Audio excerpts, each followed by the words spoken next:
اس لیے کہ دین والوں کی مدد کرنا بھی یقیناً ایک بہت بڑی نیکی ہے۔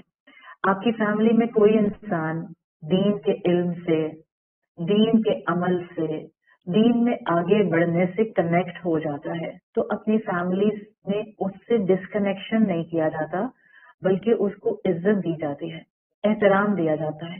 ہم جس دنیا کا آج حصہ ہیں وہاں خاندان میں سے جو انسان دین پر عمل کرنا شروع کرتا ہے، ہمیں وہ out of family, out of cost, out of states لگنے لگ جاتا ہے۔ ہم اس سے اپنا کنیکشن توڑ لیتے ہیں۔ آج ہمارے پیرامیٹرز بالکل الگ ہو گئے۔ ہم دین والوں کو ویلکم نہیں کرتے۔ ہماری فیملی میں جو انسان دین کے عمل میں آگے بڑھنا شروع کر دیتا ہے، ہم اس کی قدر اور احترام اور عزت نہیں کرتے، ہم پیسے والے کی عزت اور احترام کرتے ہیں۔ تو آپ کو یہاں پر اہل یثرب کا عمل بتا رہا ہے کہ کتنا اعلیٰ ظرفی کا مظاہرہ کیا وہ تمام مسلمان، وہ رسول اللہ صلی اللہ علیہ وسلم کے فالوورز جن کو مکہ والوں نے دھکے دے کر باہر نکال دیا تھا یا اس نہج پر پہنچا دیا تھا کہ وہ مکہ چھوڑ کر کہیں چلے جاتے، جن کے پاس کوئی مال و دولت نہیں تھا، اہل یثرب نے ان کو کھلے دل سے ویلکم کیا۔ رسول اللہ صلی اللہ علیہ وسلم کو کھلے دل سے ویلکم کیا۔ تو اہل یثرب کی اس سنت کو اپنائیے، اپنے خاندانوں میں ان لوگوں سے دوستیاں نہ کریں کہ کیونکہ وہ پیسے والے ہیں تو ہم ان سے ملنا ملانا زیادہ رکھیں گے، اور کیونکہ ہمارے خاندان کے کچھ لوگوں نے دین پر عمل کرتے ہوئے حال ہو لیا اور زندگی کے معاملات میں بظاہر دنیا کی ریس میں آگے بڑھنا چھوڑ دیا ہے، اب ان کے ساتھ ہمارا ناطا نہیں ہو سکتا۔ ہمیں یہ عمل چھوڑ کر درست عمل اپنانے کی ضرورت ہے۔ تو اللہ کے رسول صلی اللہ علیہ وسلم کی اونٹنی شی کیمل کو جو قصوہ تھی اس کو چھوڑا گیا، جہاں پر یہ آ کر رکی، جہاں یہ نیل ڈاؤن ہوئی، وہ بنو نجار کے قبیلے کا ایک گھر تھا۔ And if you must remember, بنو نجار رسول اللہ صلی اللہ علیہ وسلم کا ننیحال ہے، یعنی آپ کی والدہ بی بی آمنہ جو تھیں وہ بنو نجار کے قبیلے سے تھیں۔ جس جگہ قصوہ آ کر رکی، یعنی یہ وہ مقام بننا تھا جہاں فائنلی رسول اللہ صلی اللہ علیہ وسلم کو رہنا تھا۔ یہ جو گھر تھا یہ ایک سمجھ لیں ایک اسپیس بنی ہوئی تھی، یہ دو یتیم بچوں کی تھی، سہل اور سہیل کی، اور یہ جگہ تھی جہاں پر یہ لوگ کھجوروں کو خشک کیا کرتے تھے۔ ان دونوں بچوں اور ان کے گارجین نے رسول اللہ صلی اللہ علیہ وسلم کو یہ حصہ زمین کا ایسے ہی فی سبیل اللہ دینے کی بات کی۔ آپ نے کہا نہیں، میں اس کی قیمت ادا کرنا چاہوں گا۔ یہ وہ زمین کا ٹکڑا تھا جہاں مسجد نبوی اور آپ صلی اللہ علیہ وسلم کے قیام کے لیے مدینہ میں گھر رہائش کی تعمیر کی گئی۔ سب مسلمانوں نے مل کر سمپلسٹ طریقے سے مسجد نبوی صلی اللہ علیہ وسلم کی تعمیر شروع کی۔ آپ صلی اللہ علیہ وسلم نے بھی مسلمانوں کا ساتھ ہاتھ بٹایا۔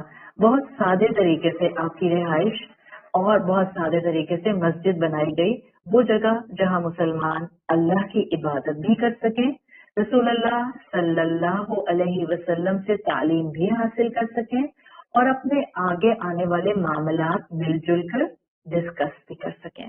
سیدھی سادی سی مسجد بنائی گئی جس کی زمین وہی ریتیلی پتھریلی تھی، کھجور کے تنے ایز اے پلر استعمال کیے گئے اور چھت کے طور پر سوکھے کھجور کی شاخوں کو یوز کر لیا گیا۔ دو پتھروں کو مارک کر دیا گیا جہاں پر نمازیوں نے کھڑے ہو کر نماز ادا کرنی تھی۔ شروع کے وقت میں ہم جانتے ہیں کہ مسلمانوں کا قبلہ جو تھا وہ یروشلم کی طرف، بیت المقدس کی طرف تھا، جب تک کہ حکم نہیں آیا کہ اللہ کے رسول صلی اللہ علیہ وسلم اب اپنا رخ مکہ کی طرف کر لیں۔ آپ صلی اللہ علیہ وسلم نے الحمدللہ مسلمانوں کو یہاں پر نماز پڑھانی شروع کی۔ اس کے بعد مدینہ میں جو کام بہترین کیا گیا وہ تھا اسلامک بردرہڈ، جس کو آپ مواخات کہتے ہیں، اسلامی مواخات، جس میں آپ صلی اللہ علیہ وسلم نے ہر ایک مکہ سے آئے مہاجر کو ایک یثرب میں رہنے والے، مدینہ میں رہنے والے انصار کا بھائی بنا دیا۔ یہ وہ مسلم بردرہڈ تھا جس میں انصار صحابہ نے، انصار فیملیز نے انصار مسلمان عورتوں اور بچوں نے دل کھول کر حصہ لیا. سب نے اپنے اپنے حصوں میں، اپنے گھروں میں، اپنے کاروبار میں، اپنی فیملیز میں ایک ایک مہاجر بھائی کو، ایک ایک مکہ سے آنے والے مسلمان کو اڈاپٹ کر لیا، اس کی ذمہ داری لے لی، اس کو پارٹ آف فیملی بنا لیا. بہترین طریقے سے شیئرنگ کی گئی. ہماری طرح نہیں کہ 4-4 6-6 بیڈ رومز کے گھروں میں رہتے ہیں، اس کے بعد بھی اگر مہمان آ جائیں تو بچوں کو رونا پڑ جاتا ہے کہ میں اپنا کمرہ شیئر نہیں کرا سکتی. یہ محلوں میں رہنے والے اہل یثرب نہیں تھے، ایک ایک دو دو کمروں میں رہنے والے تھے. انہوں نے اپنے ہی کمروں کے اندر پردے ڈال لیے. یہ نہیں کہ جیسے ہی گھر میں مہمان رہنے آئے سب بچے اپنے اپنے کمروں میں غائب ہو گئے. بہترین مواخات کا معاملہ مسلمانوں نے اڈاپٹ کیا. ہمیں اس اسلامی مخاوات سے آج مہمان نوازی سیکھنے کی اشد ضرورت ہے. ہمارے ہاں آ کر ہم کسی فیملی کو اس طرح اڈاپٹ نہیں کرتے کہ وہ ہماری فیملی کا حصہ بن جائے. ہاں، اپنے آس پاس لوور اسٹریٹا پر ایک فیملی کم سے کم ضرور اڈاپٹ کر لیجئے. ان کی بیماری میں، ان کی ضرورتوں میں اس کا خیال رکھیں. اور جب آپ کے گھر میں مہمان آئیں تو بہترین مہمان نوازی کیجیے. انصار مدینہ سے سیکھیے.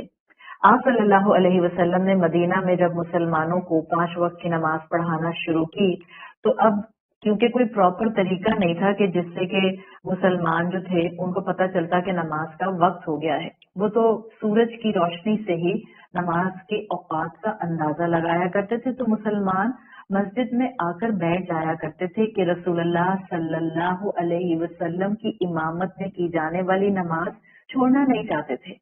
تو آپ صلی اللہ علیہ وسلم نے اپنے صحابہ کے ساتھ مل کر مشورہ کیا کہ کیا اناؤنسمنٹ کا طریقہ رکھا جائے.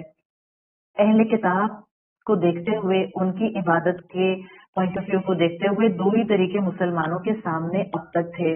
نمبر 1، جیوز کا جو ہارن میں بلو کرنے کا معاملہ تھا، یا تو مسلمان اس کو جانتے تھے یا کرسچن کے ووڈن کلیپرز کو جانتے تھے جو وہ اپنی عبادت سے پہلے بجایا کرتے تھے.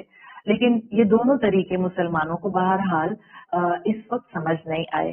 یہاں تک کہ اللہ کے رسول صلی اللہ علیہ وسلم کے ایک صحابی عبداللہ ابن زید وہ آگے بڑھے اور انہوں نے اللہ کے رسول صلی اللہ علیہ وسلم کو اپنا خواب سنایا. انہوں نے کہا کہ میں نے خواب میں یہ دیکھا کہ جب ہم ڈسکشنز کر رہے تھے کہ ظاہر ہم سارا دن یہی ڈسکشنز کر رہے تھے کہ ہم کس طرح سے مسلمانوں کو نماز کے لیے اکٹھا کریں. تو میں نے خواب میں یہ دیکھا کہ ایک شخص جس نے گرین کلر کے کپڑے پہنے ہیں اس کے پاس کرسچنز والا ووڈن کلیپر ہے. میں خواب میں اس کے پاس جاتا ہوں اور میں اس سے کہتا ہوں کہ آپ مجھے یہ ووڈن کلیپر اپنا جو ہے وہ دے دیں تاکہ ہم مسلمان اس کو کال فار نماز جو ہے استعمال کر لیں.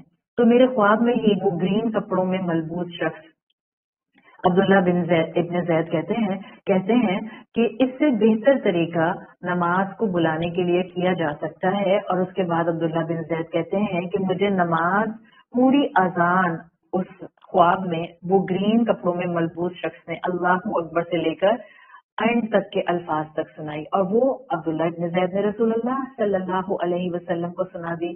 آپ صلی اللہ علیہ وسلم کو یہ خواب سننے کے بعد بہت بہتر لگا. ظاہر اللہ تعالیٰ نے دل میں ڈال دیا اور آپ نے کہا کہ یہ بہترین کلمات ہیں جن کی اناؤنسمنٹ کے ساتھ مسلمانوں کو مسجد کی طرف بلایا جائے. آپ نے حضرت بلال رضی اللہ عنہ کو بلایا اس لیے کہ ان کی آواز لاؤڈ اور بہت کرسپ تھی. آپ دیکھیں جس انسان کی تجوید لاؤڈ اور کرسپ ہوتی ہے اس کی تلاوت سننے کا مزہ ہی الگ آتا ہے.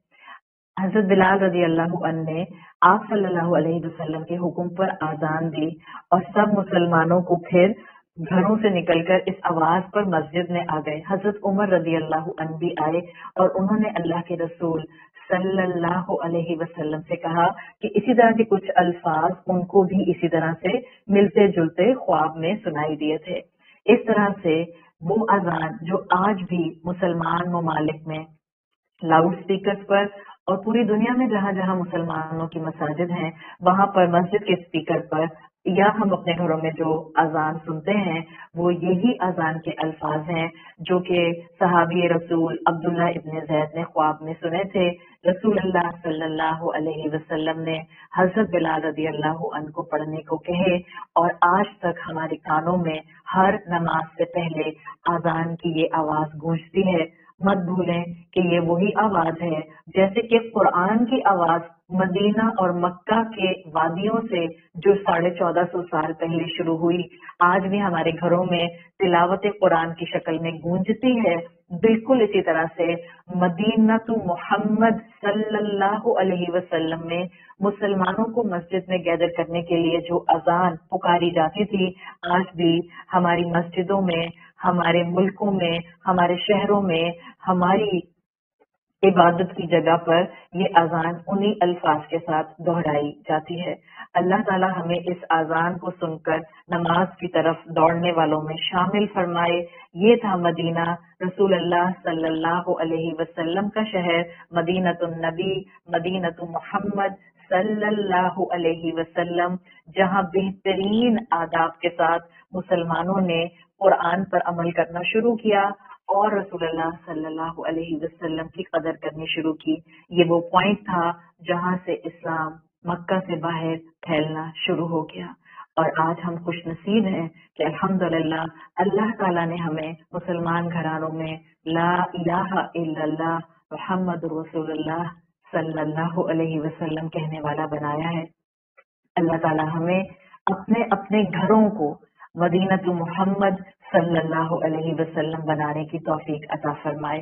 سبحانک اللہم و بحمدک نشہد ان لا الہ الا انت نستغفرک و نتوب الیک. السلام علیکم ورحمۃ اللہ وبرکاتہ.